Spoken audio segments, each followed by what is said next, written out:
The space around the terminus system was filled with fire and death. Thousands of ships fought in the darkness, their weapons lighting up the void like deadly fireworks. The Galactic Council's fleet was losing badly. Their ships exploded one after another as the enemy pressed forward. Admiral Kate Morrison watched the battle from her hidden ship. The USS Valiant floated in dark space, invisible to everyone fighting out there. She stood on the bridge with her arms crossed, her gray eyes studying every detail of the battle. Her crew worked quietly around her, waiting for her command. The enemy was the Zephyrian Empire. They had come with 8,000 warships, each one built for destruction. The Zephyrians were tall creatures with 6 arms and multiple eyes. They believed they were meant to rule everyone else. Today they were proving it by destroying the Galactic Council's fleet piece by piece. Captain John Baker stood next to Kate. He was a tall man with short brown hair and steady hands. He had served with Kate for 10 years. He trusted her completely, but today even he felt nervous. "The Council is down to 3,000 ships," John said quietly. "They started with 5,000 this morning." Kate nodded but said nothing. She watched as another Council cruiser exploded. The ship had been carrying 2,000 souls. Now, they were all gone. On the other side of the bridge, Ambassador Lisa Grant looked sick. She was from Earth's diplomatic corps, sent to observe and report. She had never seen a real space battle before. The death and destruction made her stomach turn. "We should help them," Lisa said. Her voice shook slightly. "All those people are dying." Commander Ryan Phillips looked up from his weapons station. He was younger than John, with fierce blue eyes and scars on his hands from old battles. "The Council said we weren't good enough for them, Ambassador. They called us primitive 3 times. They laughed at our application to join them." "That doesn't mean we should let them die," Lisa replied. Kate finally spoke. "No, it doesn't." She turned to face her bridge crew. "But we need to think carefully. If we show ourselves now, everything changes. The galaxy will know what we've been building." The truth was a secret that Earth had kept for 20 years. While the Galactic Council had rejected them, calling humans too violent and primitive, Earth had been busy. They had studied every piece of alien technology they could find. They had improved on it. They had built weapons and shields that no one else had imagined. The USS Valiant was the result. It was 3 kilometers long, smaller than the big Council battleships, but every meter of it was filled with the most advanced technology humans could create. Its dark hull was made from a metal that absorbed sensor scans. Its weapons were unlike anything the galaxy had seen. Lieutenant Amy Chen called out from her sensor station. "Admiral, the Council flagship is taking heavy damage. Their shields are failing." Kate walked to the main view screen. The Council flagship was a beautiful ship, all silver and blue. It was where Fleet Marshal Koran commanded from. He was an Altarian, one of the oldest species in the galaxy. His people had been traveling the stars when Earth's humans were still living in caves. Now his ship was being torn apart by Zephyrian weapons. Plasma beams cut through its hull. Missiles exploded against its weakening shields. "How long until they're destroyed?" Kate asked. 5 minutes, maybe less," Amy replied. Kate made her decision. She had been waiting for the right moment. This was it. "All hands, this is the Admiral," she said, her voice carrying through the entire ship. "We're about to enter the battle. I know we've trained for this. I know you're ready. Today, we show the galaxy who humans really are." The crew cheered. They had been waiting for this moment too. "Ryan, charge all weapons," Kate ordered. "John, bring us to the edge of the battlefield. Amy, drop our stealth field on my mark." "All railguns charging," Ryan reported. "Antimatter torpedoes loaded. Quantum shields at maximum power." The Valiant began to move. Its engines were silent, using a technology that pushed against space itself. No flame, no exhaust, just smooth movement through the void. Ensign Paul Martinez was the youngest person on the bridge. This was his first real mission. His hands shook as he worked his console, but his voice was steady. "Admiral, I'm picking up communications from the Council. Fleet. They're calling for anyone to help them. Let them call, Kate said. We'll answer in our own way. The battle grew worse as they watched. A Zephyrian dreadnought, massive and black, fired its main gun at 3 Council destroyers. The beam was so powerful it went through all 3 ships, leaving nothing but expanding clouds of metal and gas. Commander Ellen Ross was in charge of electronic warfare. She was brilliant with computers and had helped design many of the Valiant's systems. Admiral, I've been monitoring Zephyrian communications. They're not taking any prisoners. They plan to destroy everyone. What about the civilian ships? Lisa asked, horrified. Especially the civilian ships, Ellen replied grimly. They want to send a message to the rest of the galaxy. Kate's jaw tightened. This changed things. It was one thing to let military ships fight. It was another to let civilians be slaughtered. Danny, how's our reactor? She called to engineering. Lieutenant Danny Foster's voice came through the comm system. Running perfectly, Admiral. We can give you everything you need. Kate looked around. Her bridge. These people had trained for years. They had kept Earth's secret. They had waited patiently while the galaxy called them primitive. Now it was time. There are 5 species in the Council fleet, Kate said to everyone. The Altarians, who gave the galaxy faster-than-light travel.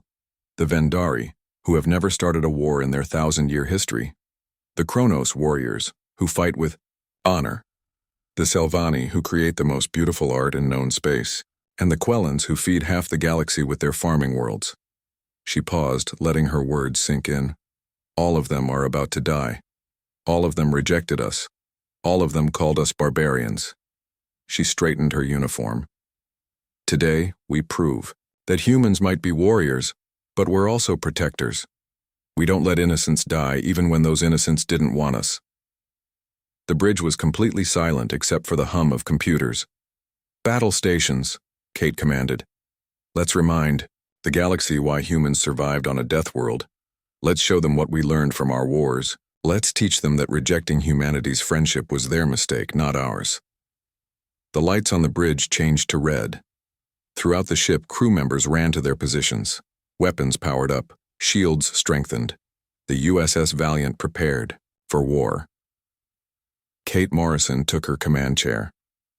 She thought about Earth, about the billions of humans who didn't even know this ship existed. They lived their lives peacefully, trusting their military to keep them safe. Today, that military would do more than that. Today, they would save people who had rejected them. Amy, drop the stealth field, Kate ordered, dropping stealth in 3, 2, 1, mark. The USS Valiant appeared at the edge of the battlefield, like a shadow becoming solid. Its dark hull reflected the fires of dying ships. Its weapons ports opened like eyes. For a moment, just a moment, the entire battle seemed to pause. Every sensor, every scanner, every pair of eyes turned to look. At the new arrival, a human warship. Something the galaxy had been told didn't exist. Kate smiled.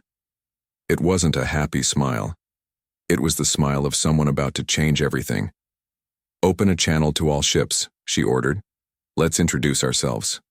The USS Valiant hung in space like a dark knife against the stars. Every ship in both fleets had stopped firing for a few seconds, confused by this new arrival. The confusion didn't last long. On the Zephyrian command ship, Fleet Commander Zerath stared at his displays with all 6 of his eyes. He was massive even for a Zephyrian, standing 3 meters tall. His gray skin was covered in battle scars from 100 victories. He had never lost a battle, and he didn't plan to start now. What is that ship? Zerath demanded. His voice was like grinding stone. Why didn't we detect it before? His sensor officer, a younger Zephyrian named Volak, worked frantically at his station. Unknown design, Commander. The markings, they appear to be from Earth. Earth? Zerath laughed, a sound like breaking glass. The primitive world? The one the Council rejected? They have no warships. Apparently they do, Volak said nervously. Meanwhile, on the damaged Council flagship, Fleet Marshal Karan could barely believe what he was seeing. The old Altarian had led fleets for 200 years. His blue skin was pale from blood loss. One of his forearms hung useless at his side, but his mind was still sharp. Earth built this? He whispered to his aide, Commander Then. Without anyone knowing? It seems so, Marshal, Then replied. But it's just one ship. What can one ship do against 8,000? Back on the Valiant, Lieutenant Amy Chen activated the communication system. Kate's voice went out to every ship in the system, clear and strong. This is Admiral Kate Morrison of the United Earth Ship Valiant. Zephyrian Fleet, you are engaged in the slaughter of civilians and defeated opponents. This is your only warning. Withdraw from this system immediately or face the consequences. The bridge of the Valiant was tense. Everyone knew what came next. The Zephyrians would never retreat from one ship, no matter how mysterious it was. Xerath's response came quickly. His ugly face appeared on the main screen, all 6 eyes focusing on Kate. One ship threatens the might of the Zephyrian Empire? You humans are more foolish than we thought. You should have stayed hidden on your little world. Kate didn't flinch. I tried to be polite. Remember that. She cut the communication and turned to her crew. They've made their choice. Ryan, target the nearest Zephyrian destroyer group. Let's start with something small. Targeting 12 destroyers. Bearing 270, Ryan announced. Gravitational pulse cannon charged and ready. Fire, Kate ordered calmly. A strange ripple moved through space from the Valiant. It wasn't a beam or a missile. It was something else, something that bent space itself. The ripple hit the first Zephyrian destroyer, and the ship just crumpled. It folded in on itself like a piece of paper being crushed by an invisible hand. Then the second destroyer collapsed, then the third. In 5 seconds, all 12 destroyers were nothing but compressed metal, each one crushed to the size of a small shuttle. The battlefield went silent again. Nobody had ever seen a weapon like that. Jump, Kate ordered. The Valiant vanished. It didn't go to hyperspace or warp. It just disappeared from one spot and appeared in another, right in the middle of a Zephyrian cruiser formation. Captain John Baker coordinated the attack. All railguns fire at will. Target their engines first. The Valiant's railguns weren't like the mass drivers other species used. These fired projectiles at 10% the speed of light. Each round was the size of a person's fist. But at that speed, they hit with the force of nuclear weapons. 30 Zephyrian cruisers tried to turn their weapons on the human ship. They were too slow. The railgun rounds tore through their shields like they were made of paper. Engines exploded, hull plating shattered. Ships that had seemed invincible minutes ago were reduced to drifting wrecks. Incoming fighters, Amy announced. 300 of them. Ellen Ross smiled at her electronic warfare station. Let me handle this. Activating Cyber Warfare Suite. She sent out a signal that invaded the fighters' computers. It was elegant and simple. It just told their engines to go to full power and never stop. The fighters accelerated uncontrollably, their pilots screaming as they shot past the Valiant and into deep space. They would run out of fuel eventually, but they were out of the fight. Jump, Kate ordered again. The ship vanished and reappeared, behind a Zephyrian battleship. This time they used something different. Antimatter torpedoes away, Ryan reported. 6 torpedoes, each one containing a gram of antimatter, hit the battleship's shields. The explosion was visible from 1,000,000 kilometers away. When the light faded, there was nothing left of the battleship but an expanding cloud of atoms. On the Council flagship, the crew watched in amazement. Young Lieutenant Corvani, a Vendari officer with green-scaled skin, turned to Marshal Karan. How are they doing this? One ship is destroying dozens of theirs. I don't know, Karan admitted. But I'm starting to understand why Earth survived. They come from a world that tried to kill them every day. They learned to fight back. The Valiant continued its dance of destruction. Jump, fire, jump again. Never staying in one place long enough to be targeted. The Zephyrians were getting desperate. They started firing at where they thought the human ship would appear, filling space with plasma beams and missiles. They're learning our pattern, John warned. Kate nodded. Then let's change it. Danny, can you give us rapid jumps? I want to appear in 5 places in 5 seconds. That'll strain the quantum drive. Danny's voice came from engineering. But she'll hold. Valiant was built tough. Do it. The human ship became a blur of motion. It appeared in 5 different locations so fast that to the watching fleets it looked like there were 5 Valiants attacking at once. Each appearance lasted just long enough to fire weapons, then it was gone again. Ensign Paul Martinez kept track of the enemy losses. Admiral, we've destroyed or disabled 300 Zephyrian ships.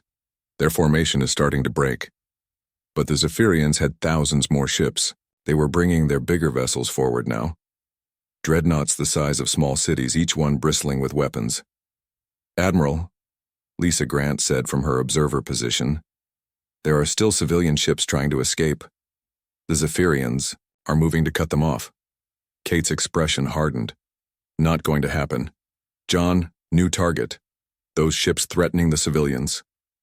The Valiant jumped again, appearing between the civilian convoy and the approaching Zephyrian destroyers. This time, Kate authorized something special. Deploy the swarm, she ordered. Bay doors opened along the Valiant's hull.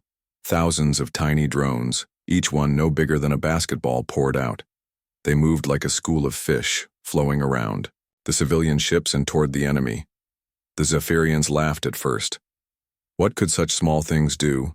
They found out when the drones attached to their ships and exploded. Each drone carried a small nuclear charge. Individually, they might not destroy a ship, but hundreds of them hitting at once was devastating. The Zephyrian destroyers were covered in small explosions that ripped through their hulls. Civilian ships are clear, Amy reported. They're jumping to safety. A communication came through from the Council fleet. It was from a Kronos warrior, captain named Derek. His proud voice was filled with confusion. Human ship, why do you help us? We rejected your kind. We called you unworthy. Kate had John open a channel. Because that's what humans do, Captain. We protect those who need it. Even those who don't like us. The battle was far from over. The Zephyrians still had thousands of ships, but something had changed. The Council fleet, inspired by the Valiant's example, had stopped retreating.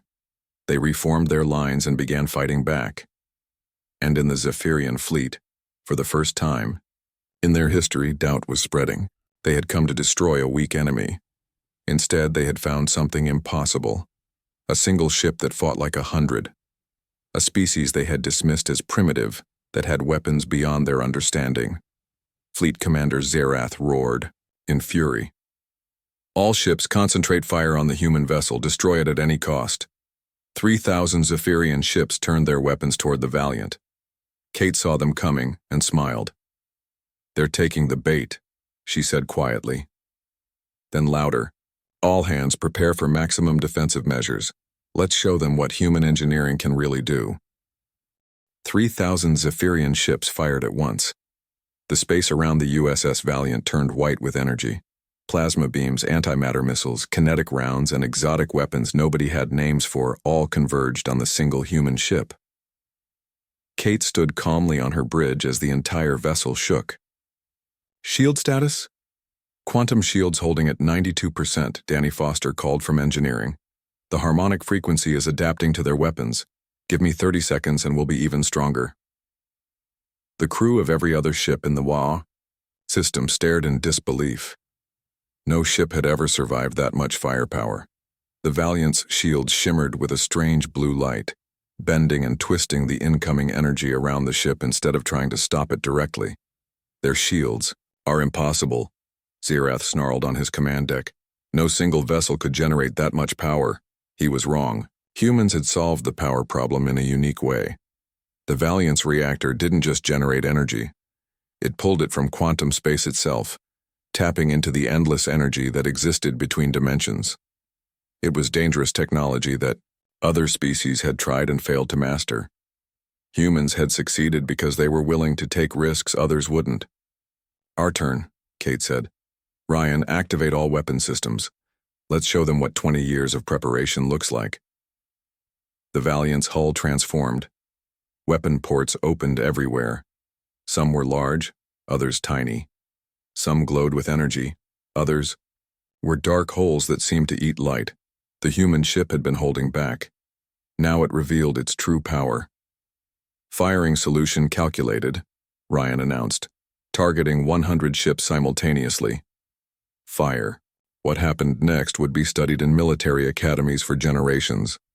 The Valiant fired 100 different weapons at 100 different targets. Each weapon was specifically chosen for its target. Gravitational pulses for the destroyers, antimatter beams for the cruisers, dimensional cutters for the battleships, and for the fighters that swarmed around them, something special. Deploying point defense grid, Ensign Paul Martinez announced. The space around the Valiant filled with tiny projectiles moving at incredible speed. It looked like a sphere of silver rain. Any fighter that came within 5 kilometers simply ceased to exist, torn apart by thousands of impacts. The humans had taken an ancient Earth weapon, the CIWS, and made it into something terrifying. In 20 seconds, 100 Zephyrian ships were gone. Not damaged, not disabled, but completely destroyed. Jump, Kate ordered. The ship vanished, again reappearing in a new position. This time they were right next to a Zephyrian dreadnought. The massive enemy ship tried to turn its weapons, but the Valiant was too close. Boarding pods away, John Baker announced. 50 pods shot from the Valiant and attached to the dreadnought's hull. Each pod carried 10 human Marines in power armor. Within seconds they had cut through the hull and were inside the enemy ship. The II, Zephyrians had never fought humans in close combat. They learned quickly that it was a mistake to let humans get close. The Marines moved through the ship like a storm, their armor making them nearly invulnerable to small arms fire. They weren't there to capture the ship. They were there to destroy its reactor. 3 minutes later, the Marines were back on the Valiant, and the dreadnought exploded from within. Ellen Ross had been busy with her computers. Admiral, I've cracked their entire communication network. I can listen to everything they're saying. What are they saying? Kate asked. They're terrified, Ellen replied with satisfaction. Some captains are asking to retreat. Others are begging. Zerath to call for reinforcements. Let them beg, Kate said coldly. They came here to slaughter innocents. They showed no mercy. Neither will we. The Valiant continued its devastating attack. Jump, fire, jump again.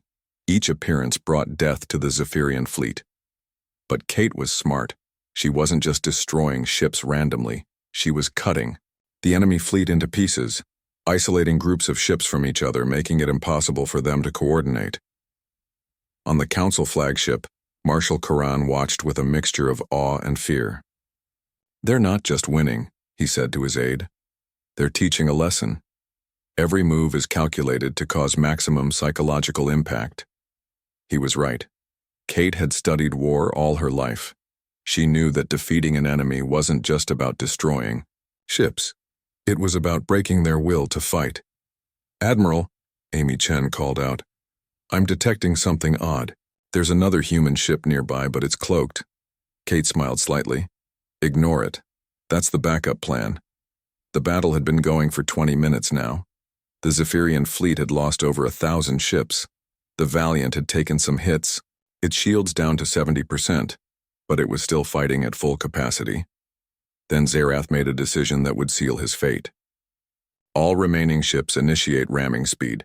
If we cannot destroy them with weapons, we'll destroy them with our hulls. 2,000 Zephyrian ships began accelerating toward the Valiant, intending to ram it and destroy both themselves and the human vessel. They're going for collision, John warned. We can't jump away from all of them. Kate stood up from her chair. Then we don't run. Ellen, upload the virus. What virus? Lisa Grant asked. The one I've been preparing since we arrived, Ellen replied, her fingers flying over her console. It's based on human computer viruses, but adapted for their systems. It makes their navigation computers think up is down, left is right. She sent the signal.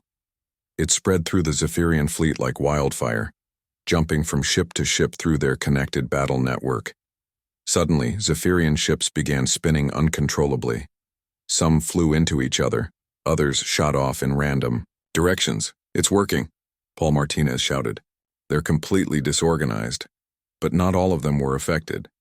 About 500 ships, including Zerath's command vessel, had isolated their systems in time. They continued toward the Valiant. Quantum torpedo spread, full barrage. Kate ordered, "Everything we have." The Valiant launched 200 torpedoes at once. Each one was equipped with a quantum warhead that didn't just explode. It tore holes in space itself. The advancing Zephyrian ships flew into a wall of spatial distortions. Ships were pulled apart, compressed, or simply vanished into miniature black holes that appeared and disappeared in seconds.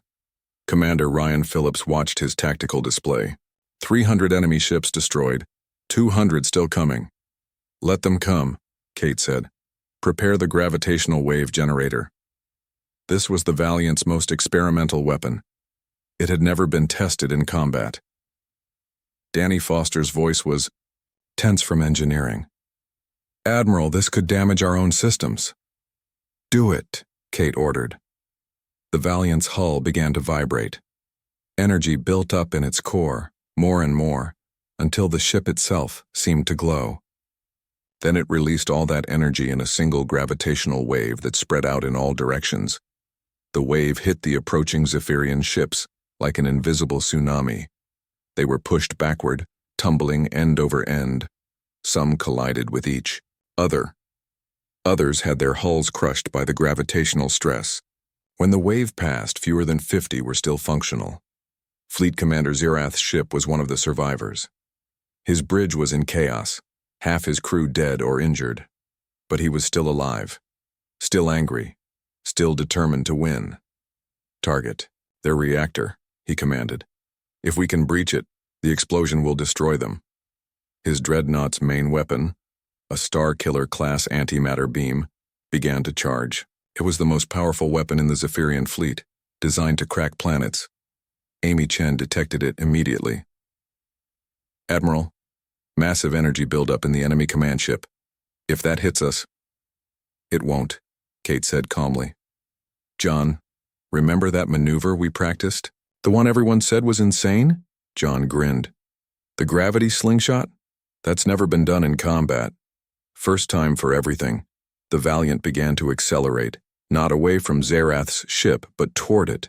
As it moved, it created a small, artificial black hole in front of itself. The black hole's gravity pulled the Valiant forward faster and faster.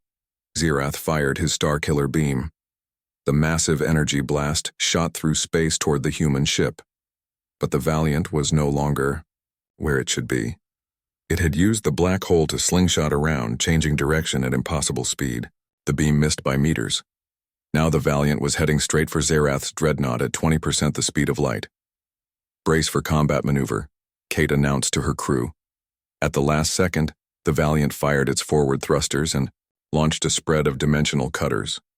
The weapons sliced through the dreadnought's hull like it was made of butter. The Valiant passed through the gaps, actually flying through the enemy ship. As they passed, they dropped one more surprise. A quantum bomb that would detonate in 10 seconds. The Valiant cleared the dreadnought and jumped away. 10 seconds later, Zerath's command ship disappeared in an explosion that briefly outshone the system's star. The remaining Zephyrian ships stopped fighting. They hung in space, silent and defeated. In 20 minutes, a single human ship had destroyed or disabled over 2,000 enemy vessels. It was impossible. It was unthinkable. But it had happened. The battlefield was quiet except for the radio chatter of rescue operations. The remaining Zephyrian ships floated without direction, their crews in shock. Many had powered down their weapons. They couldn't believe their mighty commander was dead, destroyed by a single human vessel. But one Zephyrian hadn't given up. Vice Commander Crathen had taken control of the fleet from his battleship. He was younger than Zerath, more cunning, and he had been watching the human ship carefully. "All ships," Crathen commanded, "form a sphere formation around the human vessel. Maximum distance. Charge all weapons, but do not fire." Kate watched from the Valiant's bridge as 3,000 surviving Zephyrian ships began to move. They were keeping their distance, forming a huge sphere around her ship. "They're learning," John Baker observed. Staying far enough that we can't hit them all if we jump. Smart, Kate admitted. But not smart enough. Amy Chen was monitoring communications. Admiral, I'm picking up something. Crathen is calling. For reinforcements from their home fleet. Another 10,000 ships. How long until they arrive? Kate asked. 6 hours if they push their engines. Lisa Grant looked worried. Can we fight 10,000 more ships? Kate didn't answer directly. Instead, she activated the ship's intercom. Crew of the Valiant, you've fought brilliantly. We've shown the galaxy what one human ship can do. But our job isn't done. The enemy is calling for help. They think numbers will save them. She paused. They're about to learn why humans always have a backup plan. On his battleship, Crathen was trying to understand what he was fighting. The human ship used technology the Zephyrians had never seen. It jumped through space without entering hyperspace. Its shields worked on principles that defied their understanding of physics. Its weapons were diverse and devastating. Have we identified any weaknesses? Crathen asked his science officer. Their shields have dropped to 60%, the officer reported. But they're regenerating. At current rate, they'll be back to full strength in 30 minutes. We attack in 20. Crathen decided. All ships synchronize your targeting computers. When we fire, everyone fires at exactly the same spot on their shields. It was a good plan. Concentrated fire on a single point could overwhelm even the strongest shields. But Crathen had made one mistake. He assumed the humans were alone. Danny Foster called from engineering. Admiral, I'm detecting spatial distortions around the battlefield. Multiple sources. Kate smiled. Right on time. Open a channel to the Zephyrian fleet. Crathen's face appeared on the screen. He was smaller than Zerath, with intelligent eyes that studied Kate carefully. Vice Commander Crathen, Kate said formally. You fought well. You've learned from your mistakes, I respect that. This is your last chance to surrender. Crathen's multiple eyes narrowed. You're bluffing. One ship, no matter how advanced, cannot defeat our entire fleet, and reinforcements are coming. Who said anything about one ship? Kate replied. She gave a signal to Amy Chen. Amy sent out a coded transmission that said just 2 words. Show them. Around the battlefield, 50 human warships dropped their cloaking fields. They appeared like ghosts becoming solid. The USS Defiant, USS Phoenix, USS Warrior, USS Vengeance, and dozens more. Each one was just as advanced as the Valiant. They had been there the entire time, watching, waiting, ready to act if needed. The Council fleet's communication channels exploded with shocked voices. The Selvani Captain Yorin spoke what everyone was thinking. 50 human warships? How? When? Did they build these? Marshal Karan understood now. His old eyes were wide with realization. They've been preparing for decades. While we called them primitive, they were building a fleet that could challenge anyone. Crathen's face had gone pale. 50 ships like the Valiant? His fleet was already damaged and demoralized. He couldn't win this. All human ships, Kate broadcast. Charge weapons, but do not fire unless fired upon. Give them time to think. Captain, Steve White commanded the USS Phoenix. His voice came through on a secure channel. Kate, we can end this now. Say the word. No, Kate replied. We're not conquerors. We're making a point. The Zephyrian fleet was in chaos. Ships were breaking. Formation. Some captains were demanding they attack. Others wanted to retreat immediately. Crathen was trying to maintain control, but it was slipping away. Then something unexpected happened. A small Zephyrian destroyer broke from the fleet and approached, the Valiant alone. Its weapons were powered down, its shields lowered. It was surrendering. One ship surrendering, Amy reported. Now 2, now 5. Admiral, they're giving up. More and more Zephyrian ships powered down their weapons. The surrender spread through the fleet like a wave. Within minutes, hundreds of ships had given up. Crathen watched his fleet dissolve around him. He could order them to fight, but what was the point? They would all die for nothing.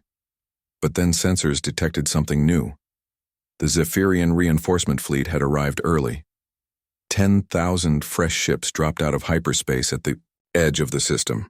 Their commander, Supreme Admiral Voss, immediately sent a message to all ships. "This is Supreme Admiral Voss. I am taking command. All Zephyrian ships prepare for battle. We will destroy these primitives." The surrendering ships were confused. Should they power up their weapons again? Should they keep surrendering? Kate made the decision for them. Ellen broadcast this on all frequencies. Ellen Ross activated her console, and suddenly every screen in the system showed the same thing. It was a recording of the last 30 minutes of battle. Every ship destroyed, every weapon fired, every moment of the Valiant's devastating attack. And then it showed the 50 human ships appearing. "Supreme Admiral Voss," Kate said calmly, "you've just watched what one human ship did to your fleet. We have 50. Your move." The 10,000 ship fleet had stopped advancing. On his command ship, Voss was watching the recording with growing disbelief. It had to be fake. No species could develop such weapons without anyone knowing. "Shall we demonstrate?" Kate asked. She nodded to John.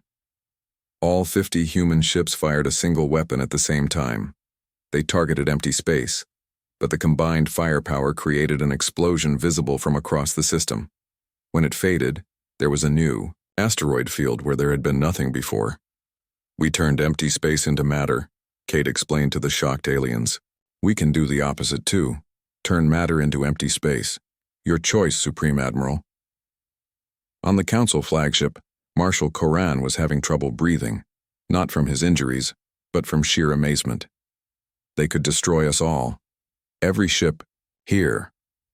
And they're choosing not to. His aide, Commander Then, understood too. That's more terrifying than if they attacked. They're showing they have the power to destroy, but the wisdom not to use it. Supreme Admiral Voss was trapped. If he attacked, his fleet would be destroyed. If he retreated, the Zephyrian Empire would never recover from the humiliation. There was only one option that left any honor intact. "Terms," Voss transmitted. "What are your terms for our withdrawal?" Kate had been waiting for this. "Simple. The Zephyrian Empire withdraws all forces from this sector. You return any prisoners or captured civilians. You pay reparations to the species you've attacked, and you never ever threaten peaceful worlds again. And if we refuse, then we stop being nice," Kate said simply. The threat was clear. Humanity had shown restraint. They could stop showing it at any time. Voss made his decision. "Vice Commander, Crathen, order all ships to stand down. We withdraw." The Zephyrian fleets began to retreat. Slowly at first, then faster as they realized the humans weren't attacking.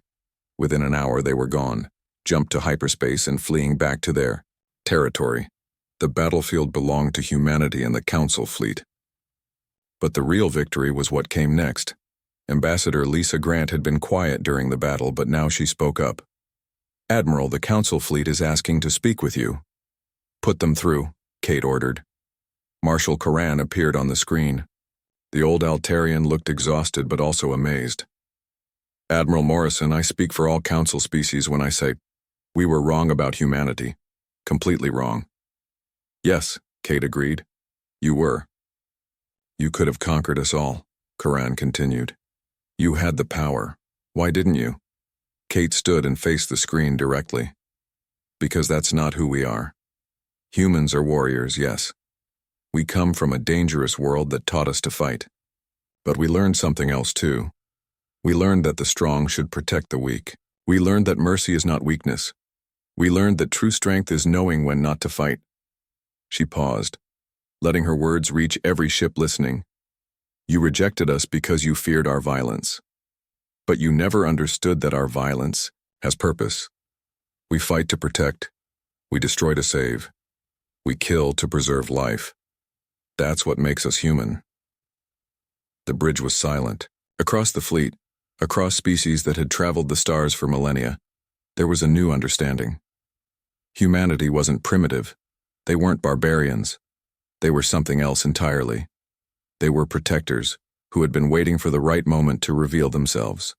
The Galactic Council's emergency session was held 3 days later on the massive space station at the center of Council space. Representatives from every member species were present, along with observers from dozens of others. For the first time in history, a human delegation was invited to attend. Admiral Kate Morrison walked into the council chamber wearing her dress uniform. With her were Captain John Baker, Ambassador Lisa Grant, and a small group of Earth's leaders. They had arrived on the Valiant, which now orbited the station peacefully. The same ship that had terrorized the Zephyrian fleet was now a symbol of something different. The chamber was enormous, built to hold thousands of beings from different worlds. As Kate entered, every conversation stopped. Every eye, sensor, and perception organ turned to look at the humans. Some faces showed fear, others respect, and many showed confusion. Council Speaker Zelana, an ancient Quellan whose species resembled massive intelligent plants, rustled her leaves to call for order. Her voice was like wind through trees. We gathered today to address an unprecedented situation. 3 days ago, humanity revealed military capabilities beyond anything we imagined. They saved the Council fleet from destruction. Now we must decide our response. The Kronos warrior representative, General Thrak, stood first. His species valued honor above all else. They fought with courage. They protected those who rejected them. This is the way of true warriors. I vote to offer humanity full membership, immediately. But not everyone agreed. The Selvani representative, Artis Prime Yellen, expressed what many were thinking. How can we trust them? They hid this power from us. They built weapons in secret. What else are they hiding? Kate asked. Permission to speak. When granted, she stood and faced the assembly. You want to know what else we're hiding? I'll tell you. We have colonies on 12 worlds you don't know about. We have research stations studying technologies you haven't discovered. We have defense platforms around Earth that could stop a fleet twice the size of the Zephyrians. Gasps echoed through the chamber. The humans were revealing everything. Kate continued. We hid because you gave us no choice. When we first asked to join the Council 20 years ago, you sent observers to Earth. They saw our wars, our weapons, our violent history. They reported that we were too dangerous. You rejected us without understanding why we fought. She pulled up a holographic display showing Earth. Our world has predators that hunt in packs, weather that can destroy cities, diseases that killed millions. Every day on Earth was a battle for survival. We didn't become warriors because we wanted to. We became warriors because we had to. Ambassador Lisa Grant stepped forward. But surviving taught us something important. It taught us that life is precious. When you fight for survival every day, you understand how valuable peace is. We developed weapons not to conquer, but to ensure we'd never be conquered again. The Vendari representative, Philosopher Quix, raised a webbed hand. You say you fight to protect, but how do we know you won't change your mind? Your weapons could destroy any of us. John Baker answered this one. You're right, we could. But let me ask you something. In your entire history, has any species ever revealed such power, and then chosen not to use it? We had your fleets at our mercy. We could have demanded anything, instead we're here asking to join you as equals. The debate continued for hours. Some species supported humanity, impressed by their restraint. Others remained fearful. The Altarians, led by the recovered Marshal Corrin, surprised everyone. I fought in that battle, Corrin said, his voice carrying the weight of his experience. I saw what the humans could do. But more importantly, I saw what they chose not to do. They had clear shots at civilian ships but never took them. They disabled ships when they could have destroyed them. They gave the enemy multiple chances to surrender. He paused. I've led fleets for 2 centuries. I've never seen such disciplined restraint. The vote was called. One by one, each species cast their decision. The Kronos voted yes immediately. The Altarians followed. The Vendari took longer but eventually agreed. Even the artistic Selvani, after much debate, voted in favor. When the count was finished, Speaker Zelana announced the result. By a vote of 47 in favor, 3 against, humanity is offered full membership in the Galactic Council. But Kate raised her hand. Before we accept, we have conditions. The chamber went silent again. No species had ever put conditions on membership before. First, Kate said, humanity will lead a new galactic defense force, not to control but to protect. We'll share our technology with members who commit to using it for defense only. Second, the Council will establish new rules for first contact with primitive species. No more judging them by their current state. Judge them by their potential. Third, Earth wants guarantees that no Council member will ever attempt to conquer or subjugate another member. Any such attempt will face the combined response of all members. These were reasonable requests, but they represented a huge change in how the Council operated. The debate resumed, but this time it was different. The humans weren't asking to join the existing order. They were proposing a new one. General Thrak of the Kronos spoke again. The humans are right. We've grown complacent. We thought our technology made us superior, but the humans showed us that determination and innovation matter more than age or advancement. Over the next hours, agreements were reached. The Galactic Defense Force was established with Admiral Morrison as its first commander. New first contact. Protocols were written. Mutual defense treaties were signed. As the session was ending, an urgent message arrived. The Zephyrian Empire was requesting communication. Their new leader, surprisingly, was Vice Commander Krathon. He had taken control. After the defeat and was trying to reform their society, Krathon appeared on the main screen. His manner was completely different from before. Gone was the arrogance. Council members, humans, I come with an unusual request. The Zephyrian Empire wishes to apply for council membership.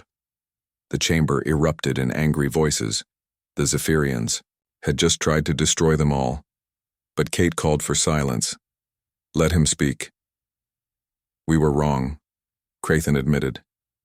We believed might made right. The humans taught us otherwise. They had the might to destroy us, but chose mercy instead. This has caused great reflection among our people. We want to learn. We want to change. And we believe the best way is to join you, to learn from you, especially from the humans. It was a shocking request. The enemy wanting to become an ally. Kate looked at the council. This is what we meant. Strength used correctly can transform enemies into friends. I vote to give them a chance. A probationary membership with conditions and oversight. The vote was close, but it passed. The Zephyrian Empire would begin a long path toward redemption, guided by those they had tried to destroy. As the session concluded, something remarkable happened. One by one, representatives approached the human delegation, not with fear, but with respect. They wanted to learn. They wanted to understand how humanity had developed such technology. They wanted to know how humans balanced their warrior nature with their protective instincts. Over the following weeks, Earth became the most visited world in council space. Scientists came to study human technology. Military officers came to train with human forces. Philosophers came to understand human nature. The USS Valiant and its sister ships became symbols of a new era. They patrolled council space, ready to respond to any threat. But they also carried aid to worlds in need, rescued ships in distress, and showed that human strength had purpose beyond war. Captain John Baker was given command of his own ship, the USS Guardian. During its first mission, it saved a Vendari colony from an asteroid impact, using the same weapons that had destroyed Zephyrian ships to turn the asteroid into harmless dust. Commander Ryan Phillips started teaching at the new Joint Military Academy. Students from 50 species learned human tactics, but more importantly, they learned human restraint. Ellen Ross led a team that upgraded Council cybersecurity. The same skills she had used to attack were now protecting billions of beings from digital threats. Even young Ensign Paul Martinez became famous. His detailed records of the battle were studied everywhere, showing how discipline and training could overcome fear and overwhelming odds. 6 months after the battle, Kate stood on the bridge of the Valiant, now flagship of the Galactic Defense Force. Amy Chen was still her sensor operator, Danny Foster still her chief engineer. They were preparing for a new mission, investigating strange signals from outside Council space.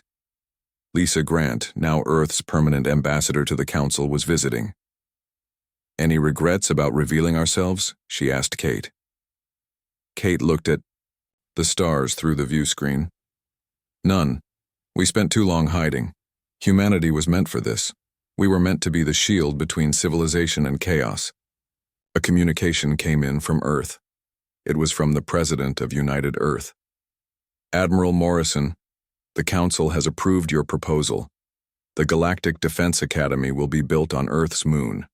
Every species will send their best to learn from us." Kate smiled. This was what she had really wanted. Not conquest, not dominance, but the chance to teach others what humanity had learned through struggle. As the Valiant prepared to jump to its new mission, Kate thought about